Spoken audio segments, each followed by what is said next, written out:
The restaurant manager laughed at my food poisoning report. Then they saw my health department badge. The manager's laugh was the kind that makes your blood pressure spike, condescending, dismissive, the laugh of someone who's gotten away with things for too long. Gregory Thornhill stood behind the host stand at the Crown and Anchor, his perfectly pressed suit and slicked back hair radiating the kind of arrogance that comes from never facing real consequences. I was leaning against the wall because standing upright made the cramping worse, my shirt damp with sweat despite the restaurant's aggressive air conditioning. My wife Rebecca was in the hospital on IV fluids. Our daughter Lily was home with my mother, still vomiting every 30 minutes. And this man was laughing at me. "Sir, with all due respect," Thornhill said, his tone dripping with the opposite of respect. "We serve over 300 guests per night. If there was contaminated food, we'd have dozens of complaints. The fact that you claim your entire family got sick suggests this is a you problem, not a US problem. Perhaps you have a sensitive stomach." He smiled, the kind of smile that said he'd used this script before, and it had worked. Behind him, the restaurant buzzed with the Friday night dinner rush. Crystal chandeliers cast warm light over white tablecloths where well-dressed couples ate what I now knew was potentially poisoned food. The smell of seared meat and buttered seafood that had seemed so appetizing 18 hours ago now made my stomach heave. I'd been a health inspector for the city of Portland for 9 years, long enough to recognize every trick in the book. The deflection, the blame shifting, the subtle threat wrapped in politeness. I'd seen managers like Thornhill before, men who ran establishments that looked pristine on the surface while cutting corners in the back where customers couldn't see. But I'd never been on this side of it, never been the victim standing in front of a dismissive authority figure while my family suffered. I'd come here without my badge, without identifying myself, because I wanted to see how this restaurant handled a regular complaint from a regular customer. Now I was getting my answer, and it was exactly what I'd suspected. Thornhill wasn't just dismissing my complaint, he was enjoying it. The power dynamic was clear in his eyes. He ran a successful restaurant with wealthy clientele and political connections, and I was just some guy with an upset stomach making noise. "Mr. Thornhill," I said, my voice steady despite the nausea rolling through me. "My wife has been hospitalized with severe dehydration. My 5-year-old daughter has been vomiting for 14 hours straight. We all ate the seafood special last night, the one your menu specifically highlighted as fresh catch of the day. I'm not asking you to admit fault right now. I'm asking you to take this seriously, pull the batch of seafood you served last night, and check your storage temperatures." My hands were shaking, partly from illness and partly from the effort of staying calm. I'd photographed everything when we got home last night, timestamps on my phone showing exactly when symptoms started. I had Rebecca's hospital admission papers in my car. I had documentation that would stand up in court. But Thornhill didn't know that yet. He was operating on the assumption that I was powerless, that he could brush me off and I'd go away. Thornhill's smile never wavered. "I appreciate your concern, but I can assure you our kitchen operates at the highest standards.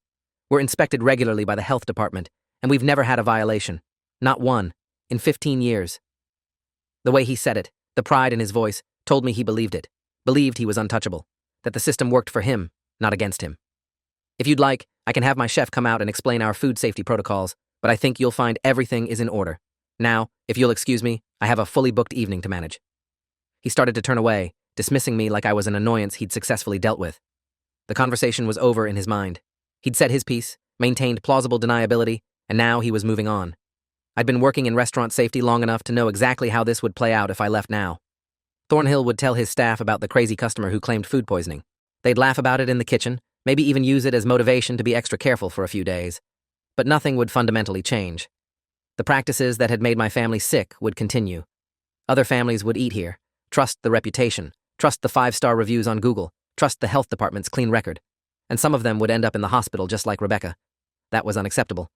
I hadn't spent 9 years inspecting restaurants, shutting down violators, protecting public health, just to watch my own family become statistics in someone else's negligence. The system had failed us last night when contaminated food made it onto our plates. But the system wasn't done yet. I was the system. I pulled out my wallet and removed my badge, the official City of Portland Health Department shield reflecting the restaurant's elegant lighting.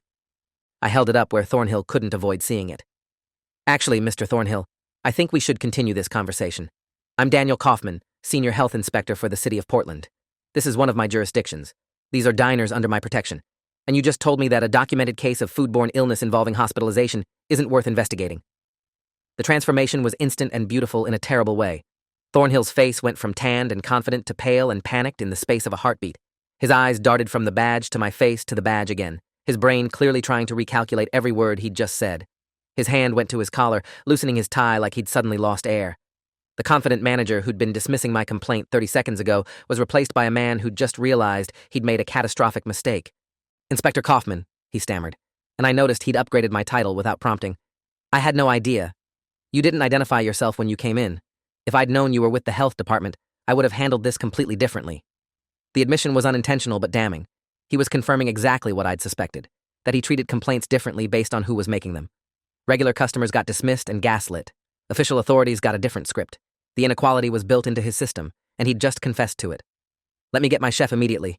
We can review our protocols, check our storage logs, whatever you need. The desperation in his voice was palpable now.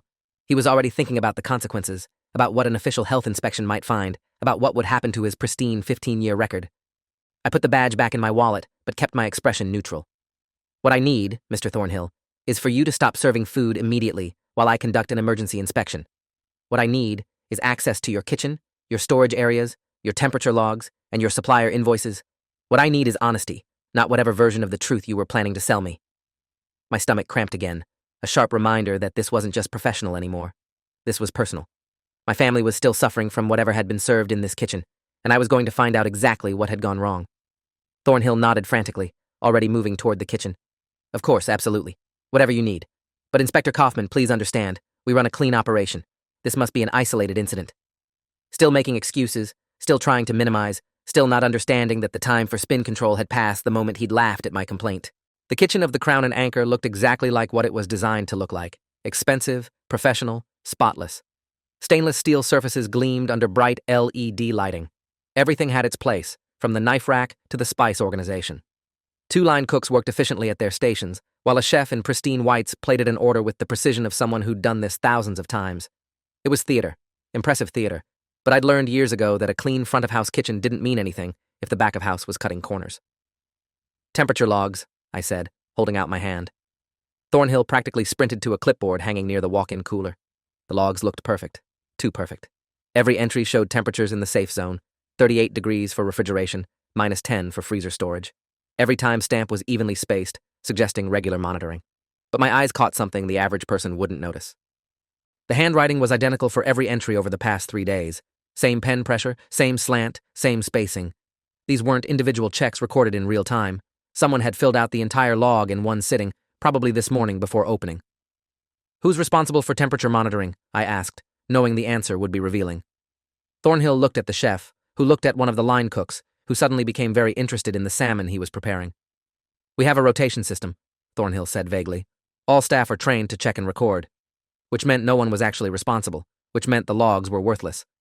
I walked to the walk-in cooler and pulled out my own thermometer, a calibrated digital model I always carried. The readout showed 44 degrees, 6 degrees above the safe zone. Not dramatically out of compliance, but enough to accelerate bacterial growth in raw proteins. Enough to make people sick if the seafood had been sitting at this temperature for hours or days. I opened the cooler door wider and started examining the storage practices. Raw chicken stored above ready-to-eat salad greens, a major cross-contamination risk. Unlabeled containers with no date markings, making it impossible to enforce first-in, first-out rotation. A case of shrimp sitting in standing water, suggesting it had been thawing improperly. How long has this cooler been running at 44 degrees? I asked, my voice taking on the official tone I used during formal inspections. The chef stepped forward, his earlier confidence completely gone. Inspector, I swear we just had it serviced last month. The repair company certified it was working properly. He was telling the truth about the service. I could see the sticker on the compressor. But maintenance didn't matter if staff were propping the door open during service or overloading the unit beyond its cooling capacity. I took photos of everything, documenting each violation methodically. The chef watched with growing horror as my camera captured the reality behind the restaurant's polished image. My phone buzzed in my pocket. A text from my mother. Lily threw up again. Should I take her to ER? The rage I'd been keeping professional suddenly threatened to overflow. My daughter was still suffering because of the negligence I was photographing right now. Rebecca was hooked up to IVs because someone in this kitchen had cut corners, and Thornhill had laughed at me when I'd tried to report it. I took a breath, steadied myself, texted back, monitor her. If she can't keep liquids down for another hour, yes. Then I turned back to the kitchen with renewed focus. Show me your seafood supplier invoices from this week. Thornhill led me to a small office off the kitchen, pulled out a filing cabinet. The invoice for the seafood special showed delivery on Wednesday morning, 2 days before we'd eaten here. The supplier was listed as Coastal Catch Distributors, a company I recognized but had noted concerns about in the past. I'd flagged Coastal Catch 6 months ago during an inspection of another restaurant. They'd been operating in a gray area, sourcing fish from multiple boats without proper cold chain documentation. Nothing I could prove was illegal, but enough to make me suspicious. I'd passed the information to state regulators, but jurisdictional issues meant it hadn't gone anywhere. Now here was the Crown and Anchor, a supposedly high-end establishment, buying from a supplier with questionable practices. Has your seafood been stored at proper temperature since delivery? I asked. already knowing the answer based on the cooler's current state. Thornhill looked at the chef, who looked at the floor. We had some issues with the cooler on Wednesday, the chef admitted quietly. The compressor was acting up, running warm, but we got it fixed by Thursday morning. My stomach dropped. Wednesday delivery. Cooler malfunction Wednesday. We'd eaten here Thursday night. The timeline was damning. Define warm, I said, my voice cold. How warm did the cooler get? The chef's hesitation told me everything I needed to know. Maybe 50, 55 degrees, but only for a few hours. We packed everything in ice to keep it safe. 55 degrees. For seafood. For hours. That was textbook conditions for bacterial growth, especially for shellfish and fish that were already hours or days old from the supplier. Salmonella, Listeria, Vibrio, any number of pathogens could have multiplied to dangerous levels. And then they'd served it to customers, including my family, without warning, without pulling the compromised product, without even documenting the temperature abuse. Did you report this temperature excursion to management? I asked, looking at Thornhill. The chef and manager exchanged a look that confirmed they both knew about it. We made a judgment call, Thornhill said carefully, and I could hear him realizing how bad this sounded. The product still looked and smelled fine. We didn't want to waste $3,000 worth of seafood if it was still safe. The repair technician got the cooler back to temperature. We thought the risk was minimal. They'd gambled with public safety to avoid losing money. It was one of the most common violations I encountered, and one of the most infuriating. Restaurant economics made it tempting to use questionable product rather than absorb the loss, but that calculation didn't account for the human cost. It didn't account for Rebecca in the hospital, or Lily vomiting at home, or the dozens of other diners who might have eaten the same compromised seafood. Mr. Thornhill, I'm going to need a list of every customer who ordered the seafood special on Thursday and Friday. Names, contact information, everything you have. Those people need to be notified they may have been exposed to foodborne illness. Thornhill's face went even paler if that was possible. That kind of notification would destroy our reputation. Can't we handle this more discreetly? And there it was. Still worried about reputation over public safety, still trying to minimize and control the narrative even with evidence of serious violations piling up. What's going to destroy your reputation, I said, my voice hard, is when people find out you knew you had temperature-compromised seafood and served it anyway. What's going to destroy your reputation is the health department closing you down for critical violations. What's going to destroy your reputation is the lawsuit from my wife's hospitalization and my daughter's ongoing illness. I pulled out my phone and called my supervisor, Nina Kravitz, 22 years with the health department and the most thorough inspector I'd ever worked with. She answered on the second ring. Nina, it's Daniel. I need you at the Crown and Anchor on West Burnside immediately. Multiple critical violations, confirmed temperature abuse of seafood, probable cause for immediate closure. I could hear her sharp intake of breath. She knew I didn't make calls like this lightly. I'm 15 minutes away. Don't let them touch anything. I hung up and looked at Thornhill. You're going to stop serving food now. Everyone in this kitchen steps away from their stations. No one touches any product. No one cleans anything. No one removes any evidence. Thornhill's professional mask finally cracked completely. You can't shut us down. Do you know who owns this restaurant? Do you know what kind of connections we have? I can have the mayor's office on the phone in 5 minutes. The threat was both predictable and pathetic. Every major violator I'd ever dealt with eventually pulled this card, the implication that political connections would override public health regulations. Sometimes, it even worked. I'd seen health violations get reduced or dismissed because the restaurant owner knew the right people, donated to the right campaigns, belonged to the right social circles. It was the ugliest part of my job, watching corruption protect businesses that were literally poisoning people. But Thornhill had made a critical miscalculation. My family was involved now. This wasn't just another inspection I could be pressured to soften. This was personal, documented, and legally bulletproof.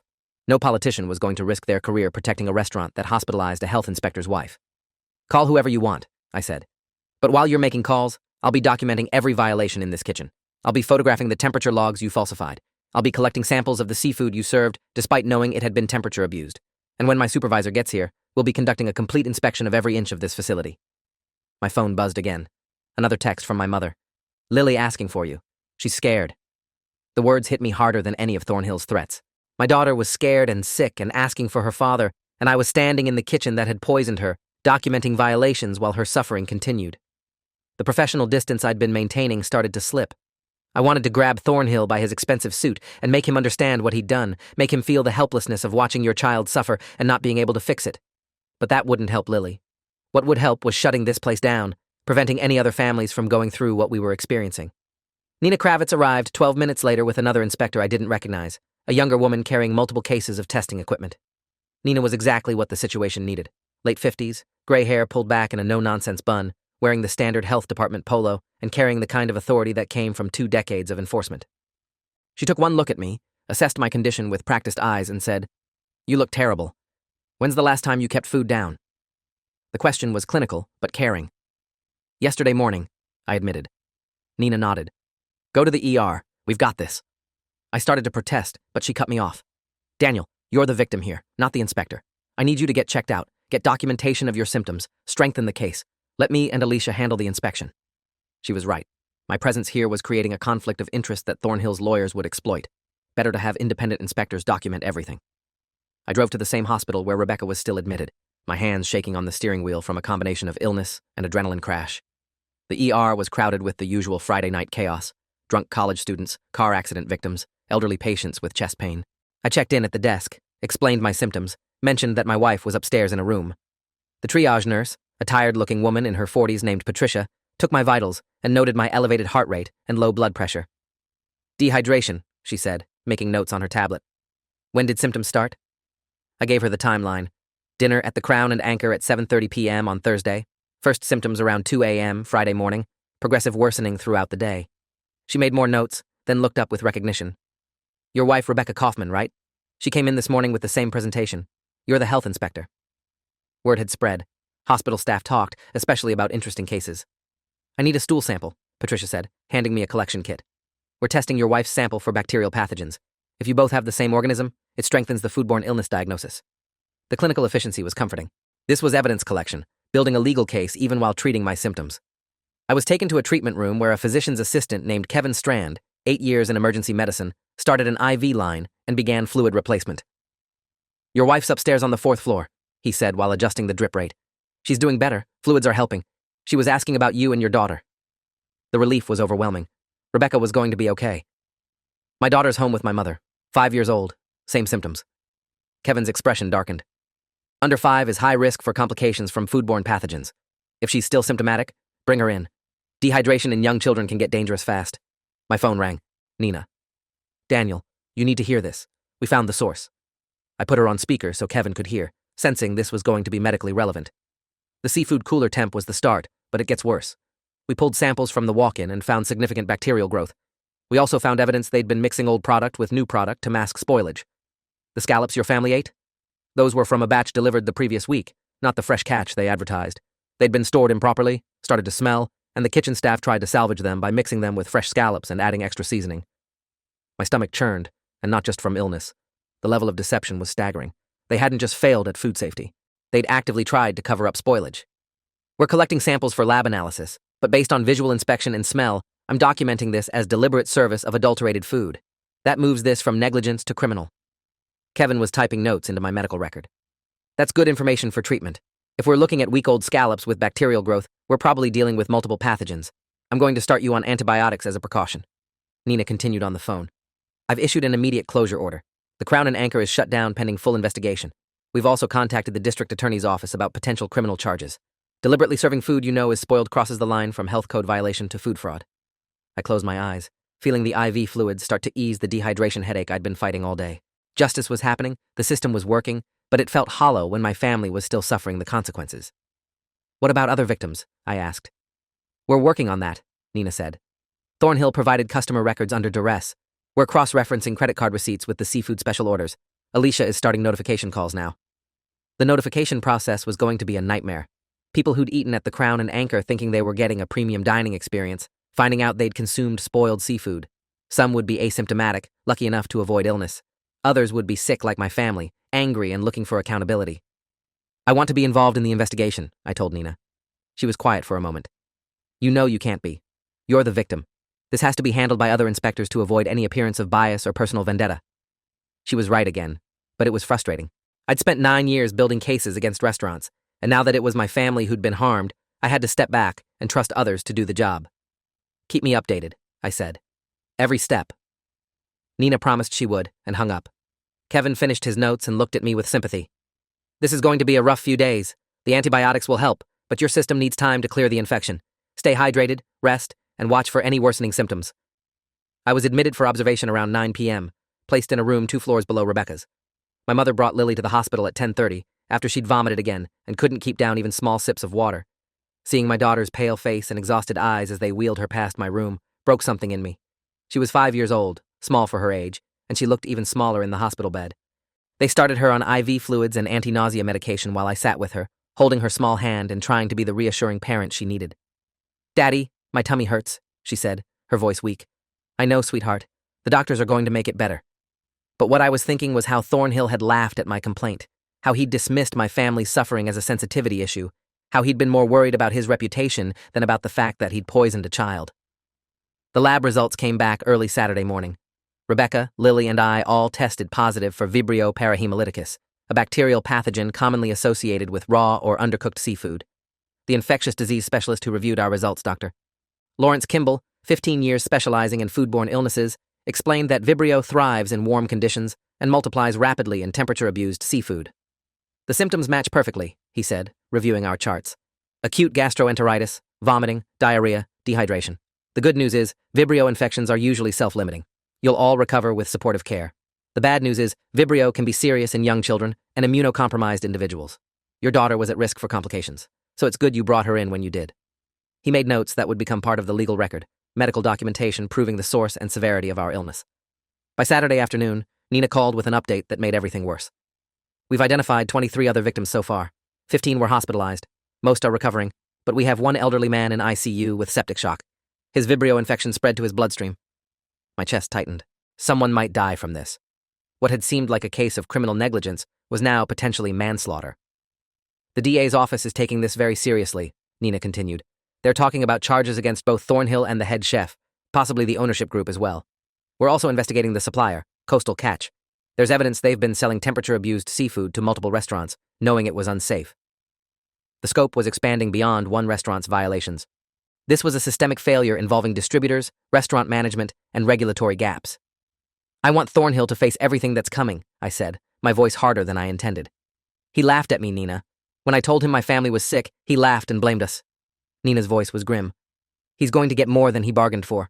We've documented 17 critical violations, 31 non-critical violations, evidence of falsified records, evidence of deliberate service of adulterated food, and failure to report a known cooling system malfunction. His 15-year perfect record. We're going back through every inspection, looking for what we missed or what was covered up." The full force of the health department was being brought to bear, and Thornhill's connections wouldn't save him this time.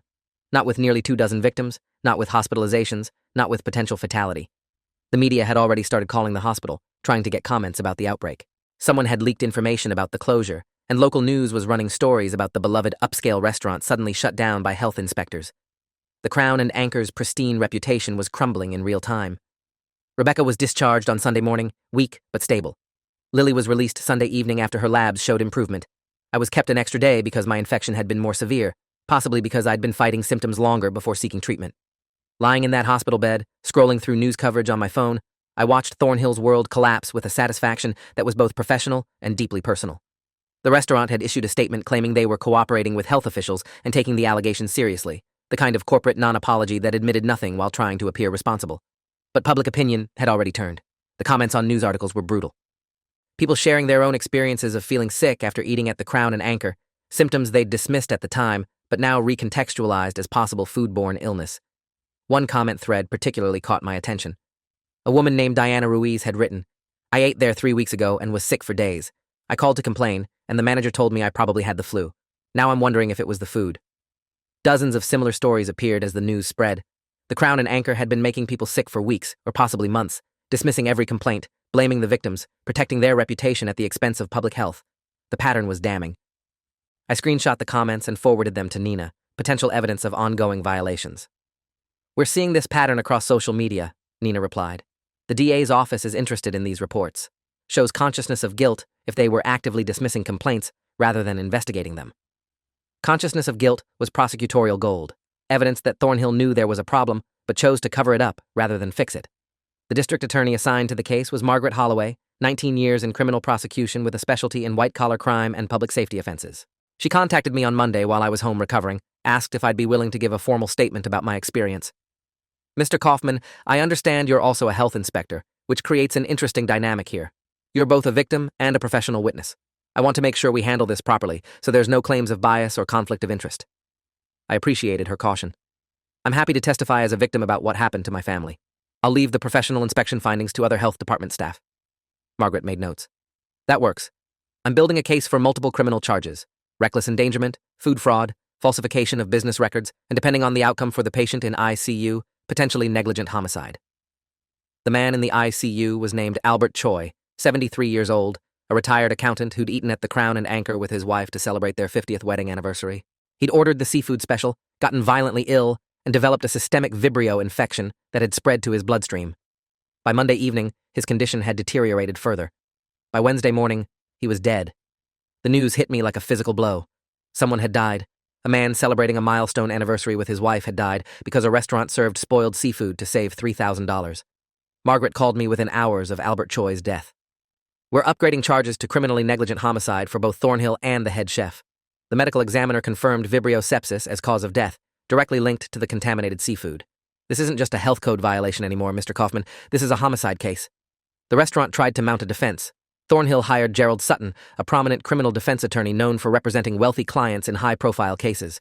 Sutton's first move was predictable: blame the supplier. My client relied on assurances from coastal catch distributors that their seafood was safe and properly handled. If there was contamination, it originated with the supplier, not with the Crown and Anchor's kitchen practices. The defense strategy was to portray Thornhill as a victim of a bad supplier, someone who'd been deceived rather than negligent. But the evidence didn't support that narrative. Nina and her team had documented the temperature logs falsification, the mixing of old and new product, the deliberate decision to serve seafood they knew had been temperature abused. The supplier might share blame, but Thornhill's actions were independently criminal. The preliminary hearing was held in late November, 3 weeks after Albert Choi's death. I attended as a victim, rather than a professional witness, sitting in the gallery with Rebecca and several other victims' families. Seeing Thornhill in the courtroom was surging. He looked smaller than I remembered, less confident. The expensive suit was still there, but the arrogance had been replaced by fear. Margaret methodically presented evidence: temperature logs with identical handwriting showing falsification, photographs of improperly stored seafood, lab results confirming Vibrio contamination, medical records from 23 victims including 1 fatality, testimony from kitchen staff who'd been ordered to serve questionable product despite their concerns. One line cook, a young man named Isaiah Brooks, testified that he'd raised concerns about the smell of the scallops on Thursday evening and been told by the chef to season them heavier and stop being paranoid. The judge, Honorable Patricia Vance, 18 years on the bench, reviewed the evidence with visible disgust. Mr. Thornhill, you're being charged with criminally negligent homicide, 22 counts of reckless endangerment, food fraud, and falsification of business records. The state has presented compelling evidence that you knowingly served contaminated food to customers, resulting in widespread illness and 1 death. You are hereby bound over for trial. Bail was set at $500,000, which Thornhill posted within hours. He was released with conditions including surrender of passport and prohibition from involvement in any food service establishment. The chef, Luis Navarro, was charged separately and took a plea deal in exchange for testimony against Thornhill. He'd serve 6 months in jail and lose his culinary license permanently, a relatively light sentence in exchange for cooperation. The civil lawsuits came next. Rebecca and I filed suit against the Crown and Anchor, Thornhill personally, and coastal catch distributors for medical expenses, pain and suffering, and emotional distress. We weren't the only ones. Within weeks, 18 separate lawsuits had been filed by victims and their families. Albert Choi's widow filed a wrongful death suit seeking $5 million in damages. The restaurant's insurance company initially tried to deny coverage, arguing that intentional criminal acts weren't covered under their policy. That fight was still ongoing, but either way, Thornhill was facing financial ruin. The Crown and Anchor had been closed for weeks, losing revenue while still paying rent and fixed costs. The brand was toxic, the reputation destroyed beyond recovery. Industry analysts estimated Thornhill had lost between $2 million and $4 million in value within a month of the closure. The media attention intensified when a local investigative journalist, Christine Valdez, 12 years covering consumer protection issues, started digging into the Crown and Anchor's history. She found evidence of previous complaints that had been dismissed or covered up, health inspections that seemed suspiciously favorable given the violations that had been found during the emergency inspection, and political donations from the restaurant's ownership group to city council members who had oversight of the health department's budget. The implication was clear. The Crown and Anchor had been using political influence to escape scrutiny. Christine's reporting triggered a broader investigation by the city's ethics commission into whether health inspections had been compromised by political pressure. Several veteran inspectors came forward anonymously to report instances where they'd been told to go easy on certain establishments or to overlook minor violations for restaurants with connections. The scandal expanded beyond one restaurant to implicate the entire inspection system. I found myself in the uncomfortable position of being both a victim and a symbol of what should have prevented this. My colleagues in the health department were supportive, but there was also resentment. Some felt I'd brought unwanted attention to problems they'd been quietly managing. Others felt vindicated that the corruption they'd witnessed was finally being exposed. Nina called me in December to discuss returning to work. "Daniel, you're cleared medically, and your leave is ending. But I need to know if you're ready to come back. The department is under intense scrutiny right now. Every inspection is being second-guessed. Every violation we cite, restaurant owners are asking if it's legitimate or if we're overreacting because of the crown and anchor. The pressure was immense and unfair, but also unavoidable. I returned to work in January, 6 weeks after my family had been poisoned. My first inspection was at a small family-owned Thai restaurant that had requested a routine evaluation. The owner, a woman in her 60s named Somchai Lee, was nervous in a way that broke my heart. "Inspector, please understand, we try very hard to follow all rules. We are not like that bad restaurant on the news." She was terrified I'd shut her down over minor issues, that she'd become collateral damage in the post-Crown and Anchor crackdown. I did the inspection thoroughly but fairly, finding only minor violations, missing date labels on some containers, a hand sink that needed repair. I explained each issue, helped her understand how to fix them, and scheduled a follow-up to verify corrections. "Mrs. Lee," I told her as I was leaving, "you're running a good operation. The problems I found are fixable and small. You're nothing like the Crown and Anchor." The relief on her face was visible. But not every inspection went smoothly. Some restaurants were openly hostile, viewing the health department as the enemy after the media coverage. One manager at a chain restaurant accused me of harassment when I cited him for critical violations involving raw chicken stored above ready-to-eat food. "You're just looking for problems because of what happened to you," he said, angry and defensive. "You can't be objective anymore." I documented his violations, explained the legal requirements, and issued the citation anyway. He filed a complaint with my supervisor, claiming I was retaliating against the food service industry. The complaint was dismissed after Nina reviewed my inspection report and confirmed every citation was legitimate and well documented. But it showed the new reality I was working in. Every inspection was scrutinized, every decision questioned. The transparency was good for accountability, but exhausting for inspectors trying to do their jobs. Thornhill's criminal trial began in March, 4 months after the outbreak. I was called to testify on the second day, walking through the timeline of that Friday evening when I'd gone to complain and been laughed at. Margaret Holloway led me through my testimony with precision. "Mr. Kaufman, when you first approached Mr. Thornhill to report your family's illness, how did he respond?" I looked directly at Thornhill as I answered. He laughed. He said we probably had sensitive stomachs and suggested the problem was us, not his restaurant. The jury's reaction was visible, several members leaning forward with interest. "Did he offer to investigate your complaint?" "No. He dismissed it entirely and told me he had a busy evening to manage. He was ending the conversation." Margaret pulled up photos of Lily in her hospital bed, hooked up to IVs, looking tiny and scared. "This is your daughter. How old is she?" 5 years old. "How long was she hospitalized?" 2 days. She was severely dehydrated and at risk for complications. The defense tried to undermine my credibility on cross-examination. Gerald Sutton approached with practiced confidence. "Mr. Kaufman, you're a health inspector, correct?" "Yes." "And you went to the Crown and Anchor on the evening of November 3rd without identifying yourself as a health inspector?" "Correct. I was there as a customer." "But you had your badge with you." "I always carry my badge. It's required." Sutton smiled like he'd caught me in something. "So you deliberately concealed your identity to entrap my client into saying something you could use against him?" Margaret objected before I could answer. "Argumentative and assumes facts, not in evidence." The judge sustained the objection. I was allowed to explain. "I went there as a customer making a legitimate complaint. I didn't reveal my professional identity because I wanted to see how the restaurant handled complaints from regular people. That's when Mr. Thornhill showed his true practices." The trial lasted 3 weeks. The prosecution presented overwhelming evidence. Temperature logs proved to be falsified, testimony from kitchen staff about being ordered to serve questionable food, medical records from 23 victims, the medical examiner's report on Albert Choi's death, financial records showing Thornhill had knowingly chosen profit over safety. The defense's strategy of blaming the supplier fell apart when prosecutors showed text messages between Thornhill and the chef explicitly discussing the cooler malfunction and deciding to use the seafood anyway. One text from Thornhill read, "Can't afford to waste the product. Season it well and push it tonight. No one will know." The jury deliberated for 6 hours. When they returned, Thornhill's face was pale and his hands were shaking. The verdict? Guilty on all counts. Criminally negligent homicide. 22 counts of reckless endangerment, food fraud, falsification of business records. The judge set sentencing for 2 months later. I attended the sentencing hearing with Rebecca and Lily. Albert Choi's widow gave a victim impact statement that left the courtroom in tears.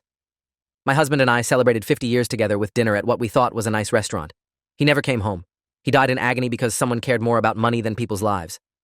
Other victims spoke about ongoing health issues, financial burdens from medical bills, trauma from the experience. When it was my turn, I kept it brief. "My family trusted the Crown and Anchor. We trusted the health department's inspection record. We trusted that a restaurant charging premium prices would maintain premium standards. That trust was betrayed, and the consequences could have been worse. My daughter could have died. I'm grateful she didn't, but that doesn't excuse what happened." Judge Vance listened to every statement before pronouncing sentence. "Mr. Thornhill, You operated a restaurant that systematically cut corners on food safety. When those practices made people sick, you dismissed their complaints and continued serving contaminated food. Your actions resulted in widespread illness and the death of Albert Choi. You prioritized profit over human life. The sentence: 10 years in state prison for criminally negligent homicide, to be served consecutively with 2 years for the endangerment charges and fraud. 12 years total. Thornhill would be 58 when released. His attorney immediately announced plans to appeal, but legal experts I spoke to said the appeal had little chance given the strength of the evidence. The civil suits settled over the following year. The restaurant's insurance company eventually agreed to cover medical expenses and some damages after intense negotiation. Thornhill's personal assets were liquidated to pay additional settlements. Rebecca, Lily, and I received $850,000, which after legal fees became $600,000. Other victims received varying amounts based on the severity of their illnesses. Albert Choi's widow settled for $3.2 million, though no amount of money could compensate for her loss. Coastal Catch distributors faced separate criminal charges and eventually went bankrupt under the weight of lawsuits and regulatory penalties. The systemic changes took longer, but were more meaningful. The state legislature passed new laws requiring restaurants to report cooling system malfunctions to health departments within 24 hours and making falsification of food safety records a felony rather than a misdemeanor. Health departments across the state implemented random unannounced inspections rather than scheduled ones, making it harder for restaurants to prepare for or manipulate inspections. The City Ethics Commission's investigation led to reforms in how health department oversight was structured, removing political influence from inspection decisions. I was asked to help develop training for new inspectors, teaching them how to recognize signs of systemic corner cutting versus isolated mistakes. My experience as both inspector and victim gave me a unique perspective. I emphasized the importance of taking complaints seriously, regardless of who was making them, and the need to trust your professional judgment even when facing pressure from politically connected establishments. 2 years after the outbreak, I was giving a presentation at a national conference on food safety. The audience was mostly health inspectors and food service regulators from across the country. I told the story of the Crown and Anchor, starting with that moment when Thornhill had laughed at my complaint. The system failed my family that night, I said, not just because contaminated food made it onto our plates, but because when we reported it, we weren't believed. The manager assumed we were lying or exaggerating. He only took me seriously when he saw my badge, when he realized I had power, but every customer deserves to be taken seriously, whether they're health inspectors or not. I showed photos from the case, the falsified temperature logs, the improperly stored seafood, Lily in her hospital bed. This is what happens when restaurants prioritize reputation over safety, when managers dismiss complaints instead of investigating them, when the system protects the powerful instead of the vulnerable. During the Q&A session, an inspector from Ohio asked, "How do you maintain objectivity now? How do you inspect restaurants without seeing the Crown and Anchor in every kitchen?" It was a question I'd asked myself many times. I don't try to forget what happened, I said. I use it. Every inspection, I think about the families who'll eat food from that kitchen. I think about my daughter in that hospital bed. And I do my job thoroughly because I know the consequences when we fail. Another inspector asked if I'd ever eaten at a restaurant again. The question got uncomfortable laughs from the audience. I have, I said. But I'm more careful now. I look at things differently. I notice when server hands are clean, when food temperatures are right, when the bathroom suggests good hygiene practices in the back. I can't turn off the inspector brain anymore, even off duty. That was the lasting impact. The loss of innocence about food safety, the constant awareness of all the things that could go wrong. 3 years after the outbreak, Rebecca and I took Lily to a new restaurant for her 8th birthday. She'd requested Italian food, specifically pizza, and we'd chosen a small local place with good reviews and recent health inspection scores I'd personally verified. Watching Lily eat her pizza, laughing with us, healthy and happy, I felt the weight of how close we'd come to losing her. Vibrio infections could be fatal in young children. If we'd waited another few hours before bringing her to the hospital, if her infection had progressed to sepsis like Albert Choi's, if any number of variables had been different, I'd be visiting a grave instead of celebrating a birthday. The gratitude mixed with lingering anger. Gratitude that she'd survived, anger that she'd been put at risk in the first place. Thornhill was in prison, the restaurant was permanently closed, reforms had been implemented, justice had been served, as much as justice could be. But none of that changed what my family had endured or brought back Albert Choi. 5 years after the outbreak, I received a letter forwarded through the district attorney's office. It was from Thornhill, who was now 3 years into his prison sentence. He'd written to apologize, a lengthy letter explaining that he'd had time to reflect on his choices and their consequences. "I know nothing I say can undo the harm I caused," he wrote. "I live with the knowledge that my decisions to cut corners and dismiss complaints led to Mr. Choi's death and caused suffering to dozens of people, including your family. I was arrogant and prioritized money over safety. I convinced myself that the risks were minimal, that I could manage them, that my experience and reputation meant I knew better than the regulations. I was wrong about all of it." The letter went on for 3 pages, detailing his remorse and describing the prison programs he was participating in. He was teaching food safety classes to other inmates preparing for food service jobs upon release. trying to prevent others from making his mistakes. The apology seemed genuine, but I felt nothing reading it. Not forgiveness, not satisfaction, just a distant acknowledgement that he'd finally understood what he'd done. I didn't respond to the letter. Rebecca asked if I was going to, but I couldn't see the point. Thornhill's remorse didn't change anything. Albert Choi was still dead. My family still carried trauma from the experience. The system had still failed until I'd been forced to reveal my badge to get taken seriously. His apology was for himself, to ease his guilt, not for me. What mattered more were the changes that had come from the case. The new laws, the improved inspection protocols, the cultural shift in how health complaints were handled. Those changes would protect future families in ways Thornhill's apology never could. 7 years after the outbreak, Lily was 12 years old and wanted to be a doctor. She'd told me she wanted to help people who got sick, inspired by the doctors and nurses who'd cared for her. The irony wasn't lost on me that trauma from food poisoning had led her toward medicine, but I was proud of her regardless. On the 7th anniversary of the outbreak, I visited Albert Choi's grave. I'd never met him while he was alive, but his death had been the turning point that transformed the case from health violations to homicide. I stood at his headstone, reading the inscription, "Beloved husband, father, grandfather, taken too soon." I thought about how he'd gone to dinner to celebrate love and commitment, and never made it home. Thought about his widow, who'd had to bury her husband of 50 years because a restaurant chose profit over safety. "I'm sorry we didn't catch it sooner," I said to the stone. "I'm sorry the system failed you. It was inadequate, but it was all I had." The health department had missed violations during previous inspections, either through incompetence or political pressure. Those failures had allowed the Crown and Anchor to continue operating unsafely until people died. I couldn't change that, but I could make sure it didn't happen again. That was the only redemption available. 10 years after the outbreak, I was promoted to Deputy Director of the Health Department's Food Safety Division. The promotion came with responsibility for overseeing all restaurant inspections in the city, training new inspectors, and developing policy. My first major initiative was implementing a system where customer complaints triggered automatic inspections within 48 hours, regardless of the restaurant's previous record or political connections. No more dismissing complaints. No more assuming the customer was wrong. Every report of illness would be taken seriously and investigated thoroughly. The policy faced resistance from the restaurant industry, who argued it would lead to frivolous complaints and harassment. But I'd heard those arguments before from Thornhill, and I knew they were more about protecting poor practices than preventing injustice. The City Council approved the policy after I presented data showing that early intervention on complaints prevented outbreaks before they became widespread. 12 years after the outbreak, Thornhill was released from prison on parole. He served 10 years of his 12-year sentence, getting 2 years off for good behavior and program participation. Local news covered his release, interviewing him as he left the facility. He looked older, grayer, diminished. "I made terrible mistakes that cost a man his life and harmed many others," he told reporters. "I'm committed to doing better, to using my experience to help others avoid the same failures." He'd lined up a job as a food safety consultant, advising restaurants on compliance and best practices. The irony of Thornhill teaching food safety wasn't lost on anyone, but several industry experts argued that reformed violators could be effective educators precisely because they understood the temptations and rationalizations that led to corner cutting. I had mixed feelings about his new career. Part of me wanted him to never be involved in food service again, but another part recognized that if he could prevent even one restaurant from making his mistakes, there was value in that. 15 years after the outbreak, I retired from the health department after 24 years of service. My final inspection was at a new restaurant owned by Diana Ruiz, the woman who'd commented on social media about getting sick at the Crown and Anchor years earlier. She'd used her settlement money to open her own place, a small cafe focused on local, organic ingredients and transparent food handling. "Inspector Kaufman," she said when I arrived for the pre-opening inspection, "I've been looking forward to this. I want you to see that some of us learned the right lessons from what happened." Her kitchen was immaculate. Temperature logs were detailed and obviously authentic, filled out in real time with variations in handwriting and timing that showed genuine monitoring. Food storage was properly organized with clear labeling and rotation. Staff could articulate food safety principles and seemed genuinely invested in doing things right. "This is excellent, Ms. Ruiz," I told her after completing the inspection. "You're setting a high standard." She smiled with visible relief. "The Crown and Anchor taught me what not to do. I never want anyone to get sick because of food I served. Never want any family to go through what yours did." Her sincerity was touching.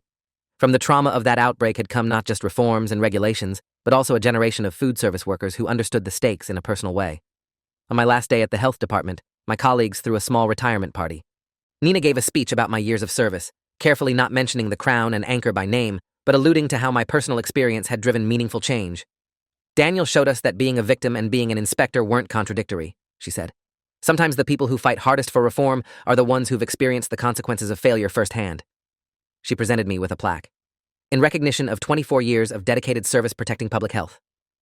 I thanked her, thanked my colleagues, and left the office for the last time.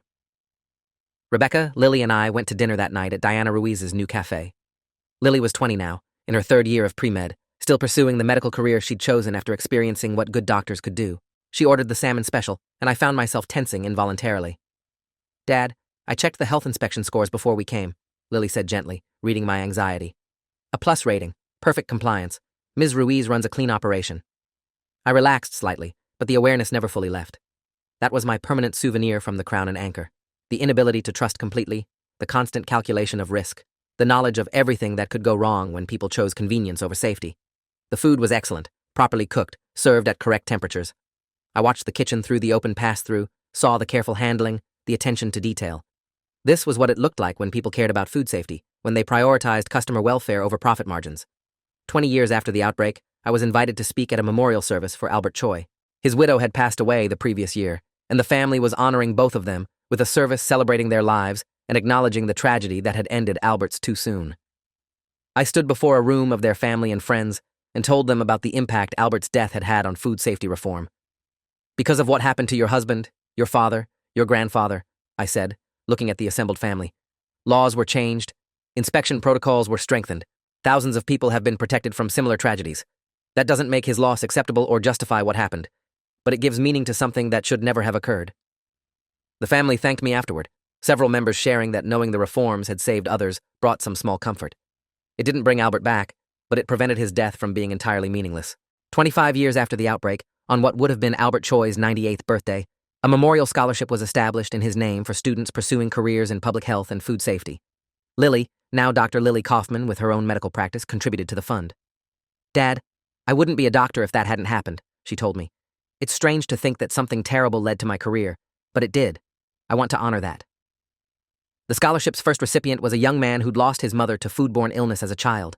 He gave a speech at the award ceremony about how his mother's death had driven him to study public health to prevent others from suffering similar losses. Watching him, I saw the pattern: trauma to purpose, loss to mission, suffering to meaning. It was the only way to make sense of senseless tragedy, to take the worst moments and build something better from the ruins. 30 years after the outbreak, I was 68 years old. Thornhill had been out of prison for 18 years, had built a second career as a food safety consultant, had published a book about his experience titled The Cost of Corners, A Restaurateur's Confession. I'd never read it, had no interest in his redemption narrative. But others told me it was genuinely remorseful and had been used in culinary schools as a case study in what not to do. The Crown and Anchor building had been demolished years ago, replaced by a community health center that provided free medical care to underserved populations. The irony of a health center standing where a restaurant had poisoned people wasn't lost on anyone. At a dedication ceremony for the new center, the director mentioned the building's history and the reforms that had grown from that tragedy. Standing in that space where I'd once confronted Thornhill, where I'd pulled out my badge and watched his confidence crumble, I felt the strange weight of time and transformation. Rebecca and I sat on our porch that evening, watching the sun set, talking about everything and nothing. "Do you ever wish it hadn't happened?" she asked, meaning the outbreak. "Every day," I said honestly. I wish we'd chosen a different restaurant that night. I wish Lily hadn't gotten sick. I wish Albert Choi had celebrated his anniversary and gone home to his wife. I wish all of it had been different. I paused, thinking about the reforms, the lives saved, the changed systems. But since it did happen, I'm glad something good came from it. That's all we can do with trauma, right? Try to make sure it meant something. Rebecca took my hand. "You made sure it meant something. You didn't just get angry. You fixed the system." The praise felt unearned. I'd just been a father trying to protect his family, an inspector doing his job. But maybe that was enough. Maybe ordinary people doing their jobs thoroughly, refusing to accept injustice as inevitable, was how systems changed. 35 years after the outbreak, Lily had 3 children of her own. Watching her navigate parenthood while maintaining her medical practice, I saw echoes of the choices Rebecca and I had made. When her oldest son got food poisoning from a school cafeteria, Lily handled it with the combination of professional knowledge and parental fury that I remembered all too well. She filed reports, demanded investigations, ensured the cafeteria improved its practices. The cycle continued. Parents protecting their children, professionals upholding standards, people refusing to accept that suffering was inevitable. The Crown and Anchor's legacy wasn't just the reforms it sparked or the career it ended or the life it took. Its legacy was in everyone who'd been affected choosing to make things better rather than just accepting what had happened.